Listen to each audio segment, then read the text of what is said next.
Good morning. कसे आहेत सगळे. मी आज बनवली होती फुलगोबीची भाजी. फुलगोबी हे बघा मी अशा पद्धतीने कट करून घेतली आहे आणि पाण्यात टाकली आहे.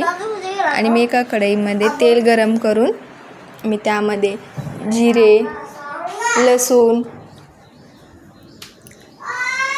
टाकले आहे. लसूण ब्राऊन होईपर्यंत भाजून घेतला आहे.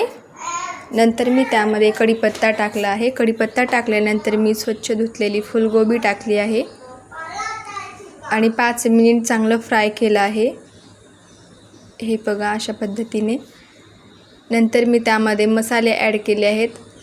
लाल तिखट आणखी इतर मसाले आणि हळद आणि चवीनुसार मीठ टाकून मी नंतर मी 2 चम्मच दाण्याचं कूट टाकलं आहे आणि मिक्स करून घेतलं आहे. हे बघा तयार झाली. वरतून कोथिंबीर टाकली आहे. हे बघा तयार झाली फुलगोबीची भाजी. व्हिडिओ आवडल्यास सबस्क्राईब करायला विसरू नका.